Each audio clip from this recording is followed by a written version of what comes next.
Genesis chapter 29 verses 9 and verses 16 to 18. లాబానుకి 2 కుమార్తెలుండిరి. వారిలో పెద్దదాని పేరు లేయా, చిన్నదాని పేరు రాహేలు. లేయా జబ్బు కండ్ల గలది, రాహేలు రూపవతియు సుందరియునై ఉండెను. యాకోబు రాహేలును ప్రేమించి, చిన్న కుమార్తె అయిన రాహేలు కోసము నీకు 7 సంవత్సరములు కొలువు చేసేదను అనెను.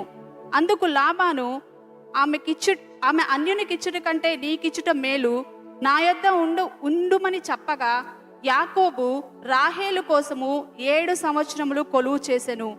అయినను అతడు ఆమెను ప్రేమించుట వలన అవి అతనికి కొద్ది దినములుగా తోచెను. ఇక్కడ చదివి చూసినట్లయితే లాబాను ఎవరండి? రెబెక్క వాళ్ళ అన్ననో తమ్ముడో తెలీదు, సహోదరుడు అని ఉంటుంది. నేనైతే అన్న అనుకుంటున్నాను. అయితే తనకి 2 కుమార్తెలు ఉన్నారంట. యాకోబు ఏసావు దగ్గర నుండి పరిగెత్తుకుని ఈ ప్రాంతానికి వచ్చినప్పుడు 2 కుమార్తెలు ఎవరు? మొదటికి ఎవరిని చూశాడు? Love at first sight. ఎవరిని? రేచెల్ని, రాహేల్ని చూసి ప్రేమలో పడ్డాడు. అయిన తర్వాత తెలుసుకున్నాడు, there are relatives, there are blood relatives. ఇవన్నీ తెలుసుకున్న తర్వాత Laban is a very crooked man. అంతా స్వార్థం కోసము, లాభం కోసం ఆలోచించే వ్యక్తి. ఆయన ఏమన్నాడు? ఇదిగో నేను ఊరికే నా కొరకు పని చేయలేకర్లేదు, నేను నీకు ఇంత ఇస్తాను అంత ఇస్తాను అని చెప్పాడు. అప్పుడు యాకోబు అన్నాడు, ఇదిగో ఇదంతా కాదు, నీ 2 కుమార్తె రాహేలు, Rachel, I'm willing to work for her అని 7 సంవత్సరాలు పనిచేస్తాడంట. 7 సంవత్సరాలు చెమటోడుస్తూ కష్టపడి పని చేస్తూ, ఇప్పుడు చదివారు కదా, 7 సంవత్సరాల్లా కనపడలేదంట. ఎలా కనపడ్డదంట? When you're in love, time doesn't matter కదా. సో 7 సంవత్సరాలు 7 రోజుల్లా కనపడ్డదంట. అయితే సరే, ఇంత కష్టపడ్డాను, 7 సంవత్సరాలు సంపూర్ణమైంది.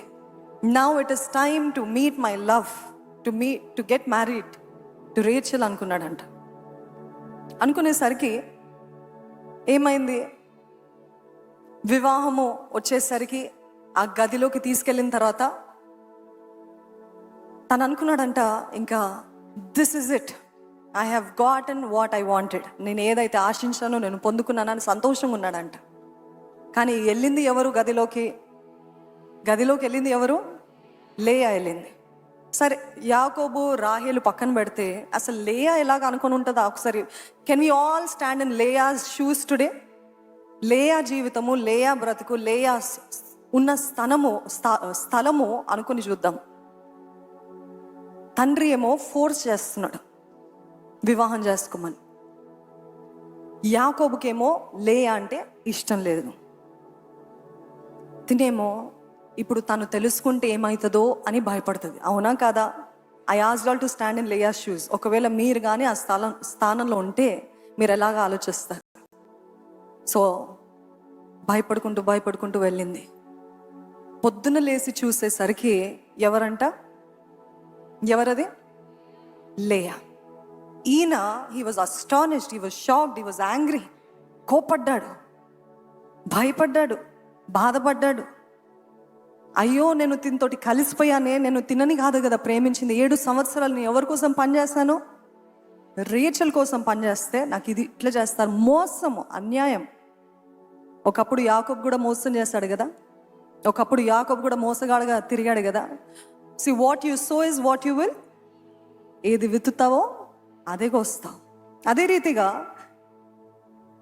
వెళ్ళి లాభందరికి అన్నాడంట, ఏంటిది నువ్వు చేస్తుంది? అన్యాయం, ఇది మోసము. How could you do this to me అని చెప్పినప్పుడు లాబాన్ అన్నాడంట, మాకున్న ఇక్కడ ట్రెడిషన్ ఏంటంటే పెద్ద కుమార్తె అవ్వకుండా చిన్న కుమార్తెకి వివాహానికి ఇవ్వలేము, మనలానే ఇవ్వలేము, కాబట్టి నేను ఇట్లా చేయాల్సి వచ్చిందని.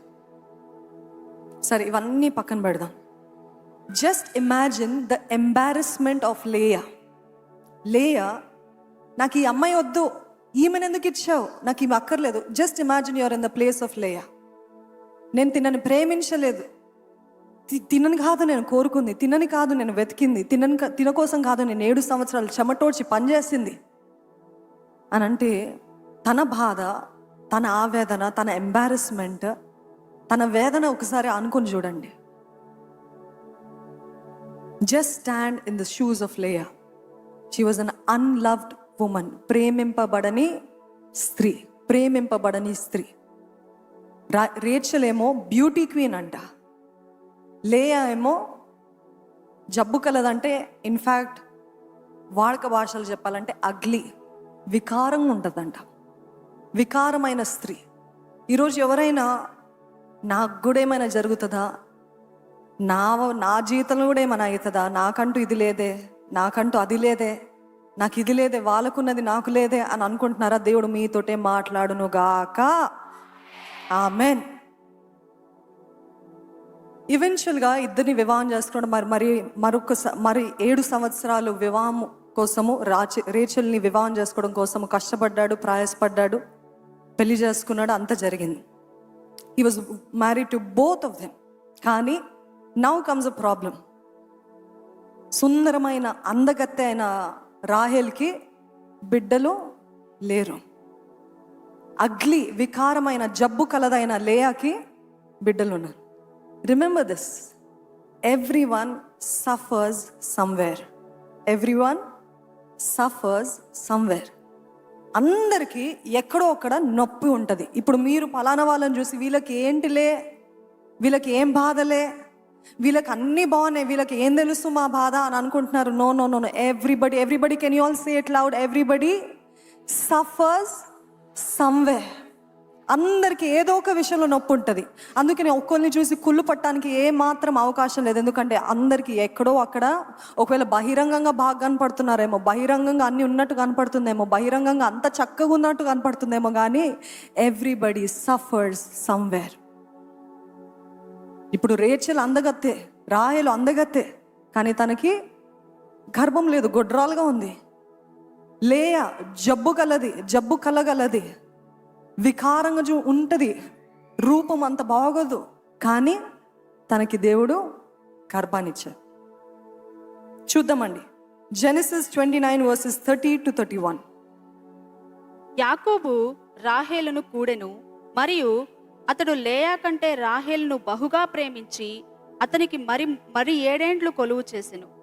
లేయా ద్వేషింపబడుట యెహోవా చూచి ఆమె గర్భము తెరిచెను, రాహేలు గొడ్రాలై ఉండెను. ఇక్కడ మీరు గమనించాల్సిన వచనము, ప్రతి ఒక్కరూ గమనించాల్సిన వచనం ఏంటంటే, లేయా ద్వేషింపబడుట యెహోవా చూచి ఆమె గర్భము తెరిచెనంట. నమ్మిన వారు ఉంటే హల్లెలూయా అని చెప్తారా? దేవుడు చూచే దేవుడు, ఎల్రోయి, చూచుచున్న దేవుడు. Do you see how much God cares for the hurting people? Do you see how much God cares for the unloved woman? Do you see how much God pays so much attention to people who are rejected, neglected, తృణీకరించబడి, విసర్జించబడి, లోకం చేత తృణీకరించబడిన వారిని దేవుడు చూస్తాడంట. ఈరోజు మీరు ఆ పరిస్థితిలో వచ్చారేమో, నన్ను కూడా చూస్తారా? నాకు కూడా ఏమైనా విలువ ఉందా? నాకు అసలు ఏమైనా ప్రాముఖ్యత ఉందా? నా వల్ల ఏమైనా అవుతుందా అంటే దేవుడు అంటున్నాడు, యెహోవా యాకోబు తినని ప్రేమించడము, రాహేల్ని ఎంతగా ప్రేమిస్తుంది, తినకి ఏ ప్రేమ దక్కట్లేదని ఆయన చూచి తన గర్భాన్ని తెరిచాడంటే ఎంత నమ్మదగిన దేవుడు. Hallelujah. Remember, God cares for your feelings. చాలామంది వింటూ ఉంటారు, చెప్తూ ఉంటారు, God doesn't care about your feelings.